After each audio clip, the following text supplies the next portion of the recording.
Maneno ya Mungu mbele yako. Nilikwambia leo tutasoma somo linasema maisha baada ya unyakuo. Jamani, Yesu asifiwe.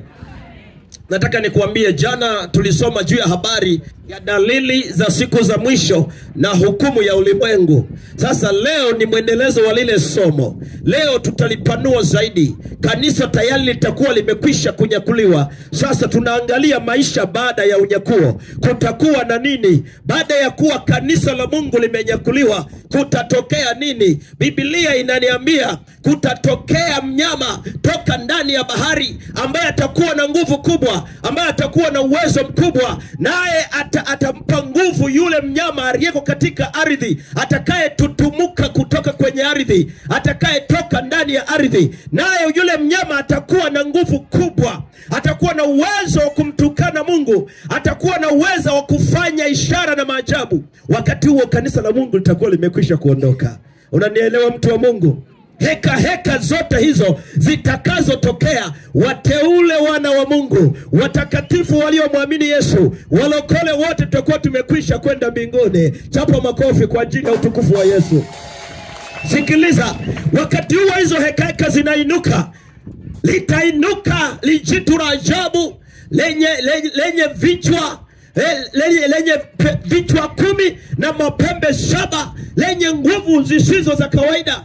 Sikiliza, haya mambo tayari yameshaanza kuandaliwa. Yawezekana wewe haujui, yatakuja kujifunua baadaye. Unaposikia G7, hayo yanakuja, yatafunuliwa baadaye kwamba kumbe hizi ndo zilikuwa pembe 7 ambazo zilikuja kupigana vita na huyu mfalme ambaye atatokea. Mawio ya jua, mawio ni kule jua inapochomoza, yani mashariki, na kule mashariki atatokea mfalme wa mashariki ambaye wingi wa jeshi lake ni sawasawa na mchanga wa bahari.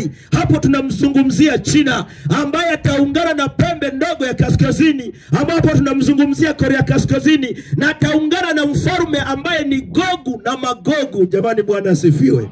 Wale wasomaji wa Biblia kwenye kitabu cha Mwanzo, ukienda utatafuta Gogu na Magogu ni nani.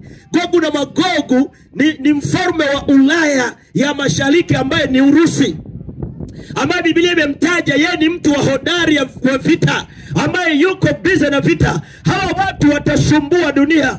Unanielewa mtu wa Mungu? Kutakuwa na heka zisizo za kawaida, na watu wa ile miaka 3.5. Biblia imetaja miezi 42.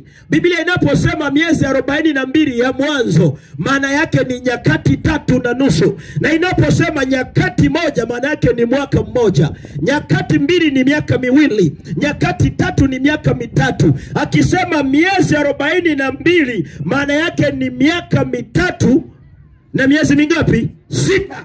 Maana yake ni miaka 3.5. Hii miaka 3.5 itakuwa ni miaka ya kuonesha uwezo wa mpinga Kristo. Itakuwa ni miaka ya kusaini mikataba ya amani.